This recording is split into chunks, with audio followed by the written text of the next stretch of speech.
So I'm Robert Solley. I'm an associate with the Couples Institute Counseling Service, Couples Institute, and I have with me today Russell Lemle, who will talk about a very interesting idea that he's presented about entitlements in relationships. Thank you, Robert. You're welcome.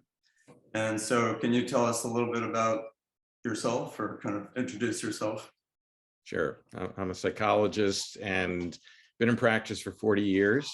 And for the last 3 decades, my entire practice has been on couples. So I think that's the piece that has relevance here. I do some other things in other parts of my life, but. Great. So I'm just going to let you go here on the idea of entitlements. Just tell us a little bit about the idea and maybe how you arrived at it, and we'll go from there. Sure. Well, in terms of arriving at it, as I just mentioned a moment ago, couples have been my primary interest for a long time. And steeping the work in couples, there are certain patterns that became recognizable to me, and this is just one of the ones that evolved really about a dozen years ago when I wrote about it. So let me jump in here and just elaborate. So the term entitlement really refers to a way that we talk to our partner to indicate that our opinion in a given situation has more merit, and therefore our way should prevail. And that comes up instinctually. Almost any time that you know what you want, what you desire, what you feel needs to occur, our brain starts generating solutions for what's going to help us to feel calm, pleased, regulated, feel safe. I mean, that's just what our brains do. So an example, if I'm a tidy person and a disordered house puts me out of sorts, a clean house is what's going to calm me. Right. So my brain automatically constructs reasons why that should occur. Just yesterday, a client told his wife that she had to clean up, and the reason that he said is because his parents taught him right from wrong, so she had to comply. Right. So it becomes a matter of standards. Right. Yeah. And that was that was his brain telling him a reason why what was important for him around tidiness should prevail. Right.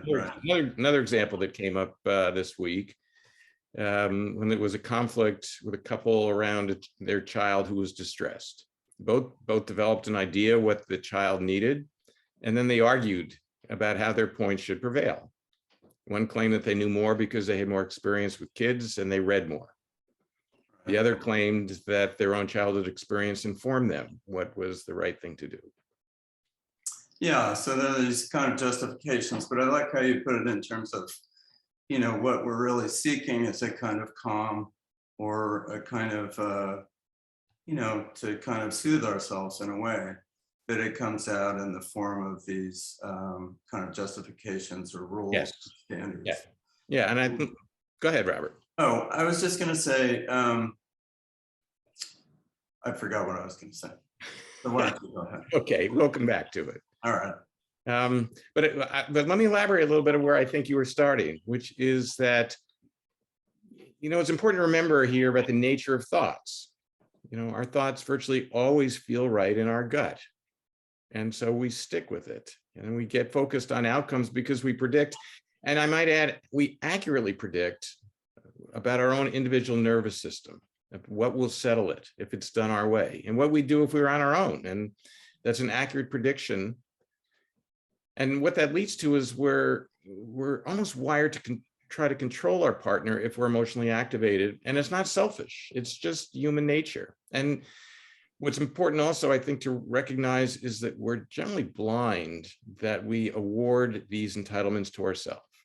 When we claim there's some rule or accepted reason, we don't see that we're giving that entitlement to ourselves to prevail. It just seems that is, of course, the right thing to do. Just seems natural, like you said. Yeah.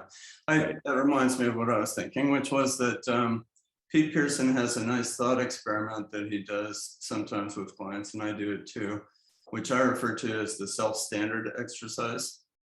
And what you do is you ask the client, to think of three people that embody different characteristics. And then you can make up any characteristic you like think of somebody who's tall, think of somebody who's messy, think of somebody who's skillful.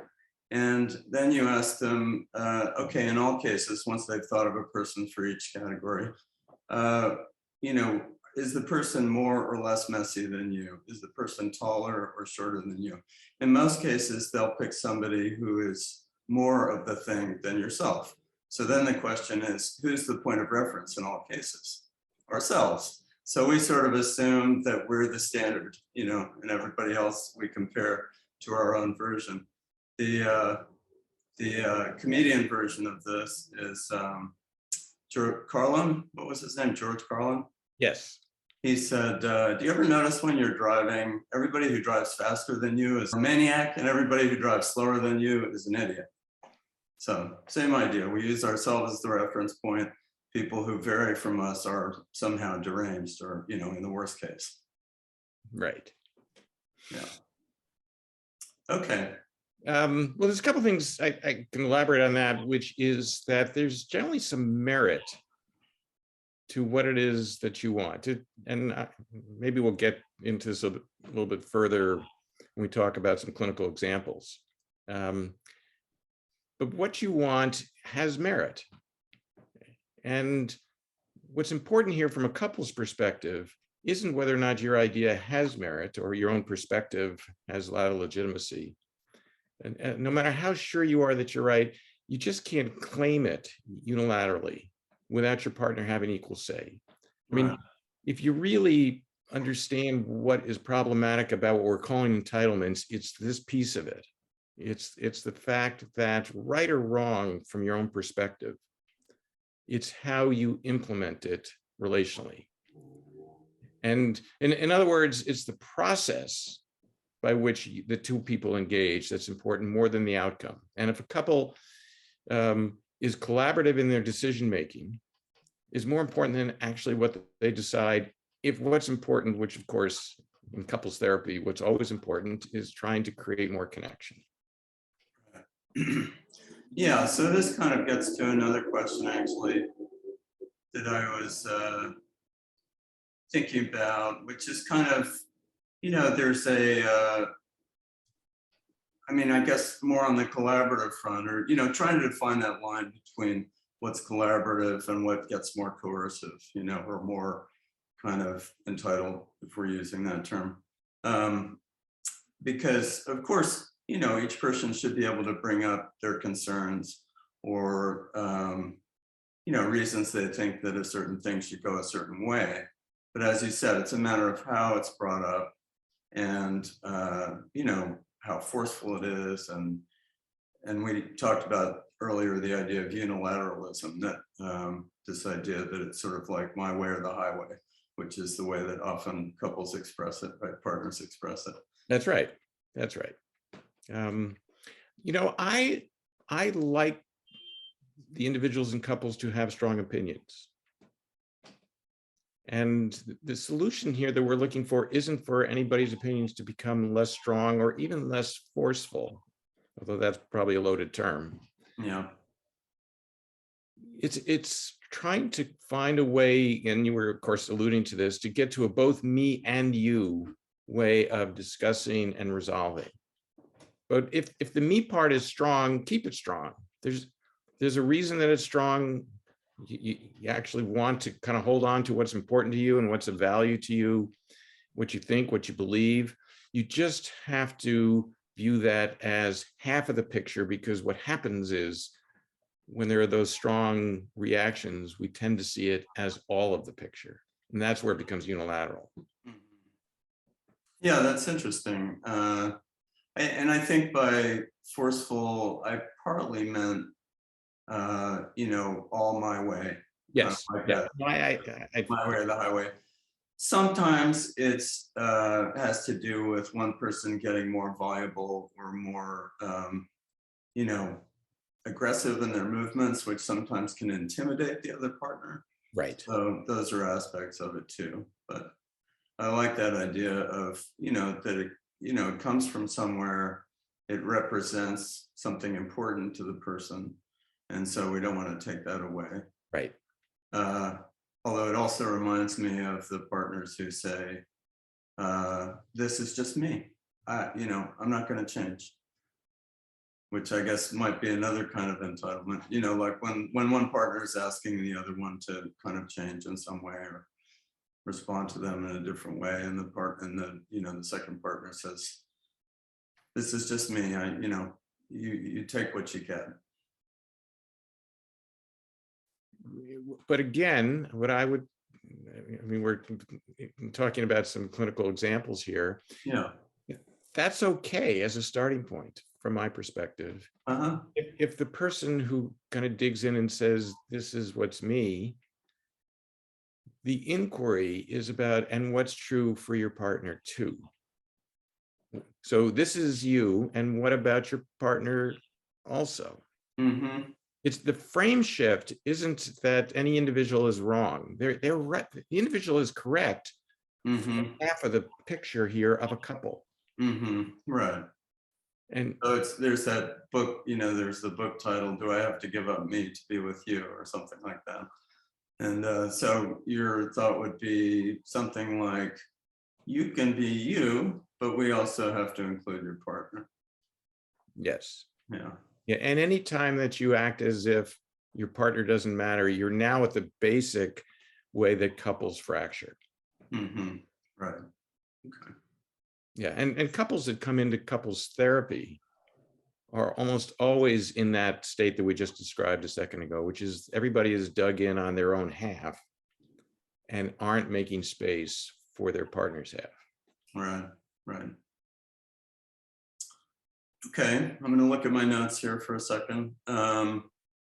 Let's talk about this phrase that sometimes comes up where a partner says, I'm not getting my needs met. I need to get my needs met. Yeah.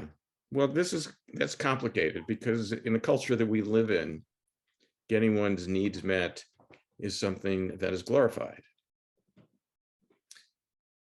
But it's potentially dangerous in relationships because most of the time when that's expressed, it's expressed in a unilateral way.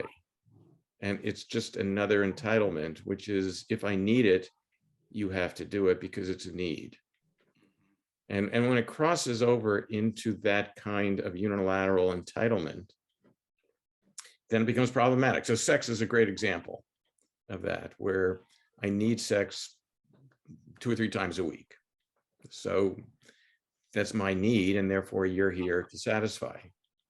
And yet expressing it that way is going to be counterproductive if it's about my need rather than the 2-person solution, which ironically is what's missing when it's an issue, is that, if you come up with 2-person solutions, even around sex, you're going to have the connection and the intimacy. And if you find a way to just have, you have to do it because it's my need, it's going to come up empty. Right. As a behavior. So it won't even actually get you to where you're hoping to. What you want. Right. Yeah. And I actually tend to downplay even the idea of needs. I think by the way, I should mention that you have an article on Psychology Today about this. Is that okay to mention? Of course. And, people can Google your last name, Lemle, Lemle. Yep. And entitlements, and probably find it pretty easily that way. You froze for a second there, but I guess it's okay. We didn't miss anything. Right. So let me see. Anyway, I was saying I think that I downplay this idea of need because, as you pointed out, we can think of needs in all kinds of different ways, but really the only things that we really seriously need are things like sleep, food, water. Yep. And then beyond that, I tend to put it more in terms of desires or wants or wishes. Yep. I think that just that word need kind of creates that kind of demand. Yes. Yep. The demand feeling. Yep. Which also reminds me, I was going to mention, Marshall Rosenberg talks about this in Nonviolent Communication for the nonviolent communication fans. He talks about a demand as a sometimes it's posed as a question from one partner to another, but it's a question that does not allow no as an answer. Right. So that again is that kind of unilateral quality where, you know, there's only one way to do it. Yeah. And that's my way. Yep. Right. So, okay, good. Well, let me see what else I have here. I think we've covered a lot of it.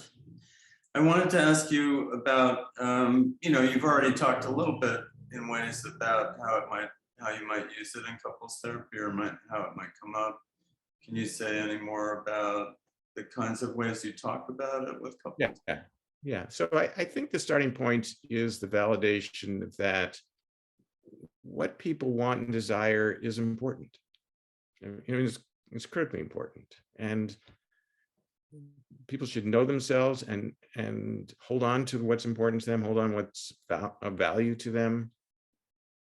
And hopefully they'll know even why it's important to them, to know yourself more deeply. Like where it comes from. Yeah, and that's going to be helpful ultimately for the couples to have some breakthroughs, but that's a starting point for both people. Okay. You know, I do a little psychoeducation just to let people know that our brains will prioritize what's going to settle us and regulate us. I mean, that's sort of the factory setting that we all come built with.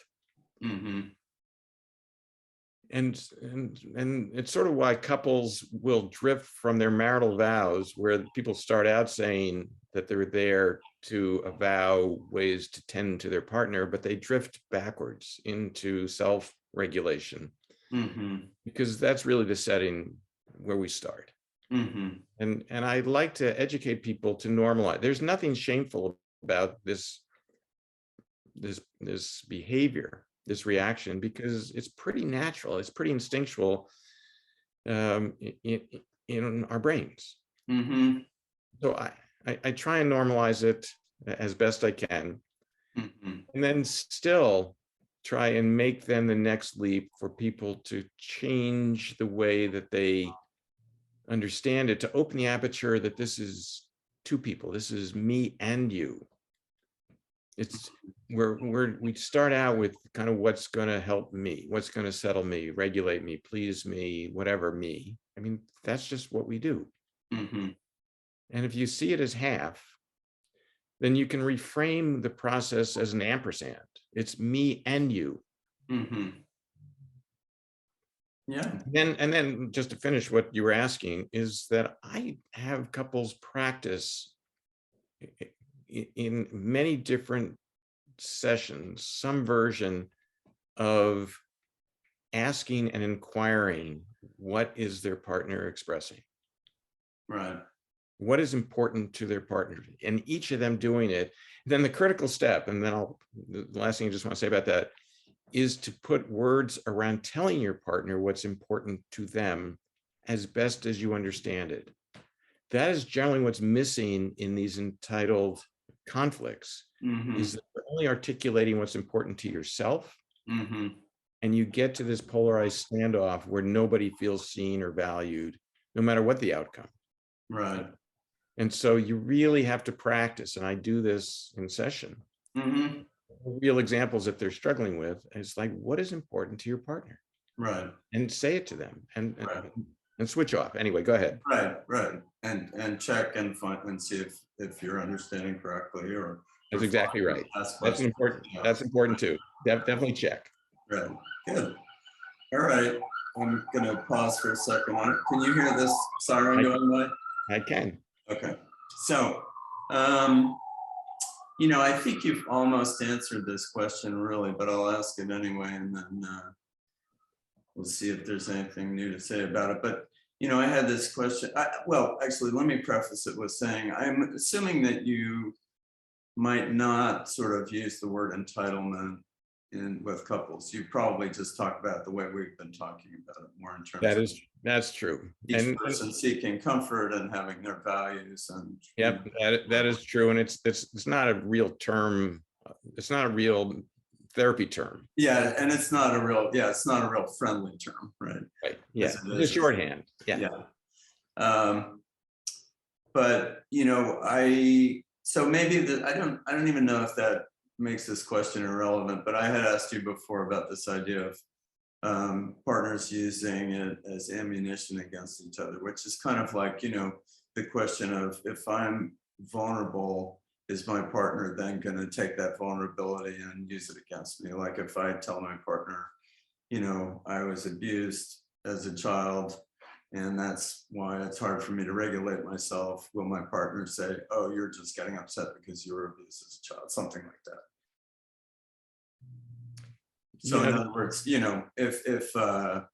if the idea, so I mean, you've presented it in this really nice light of kind of like, this is natural, which I agree with, and this is where we start. So I think maybe if everybody's thinking of it on that plane, then it would be hard to really take this kind of a stance.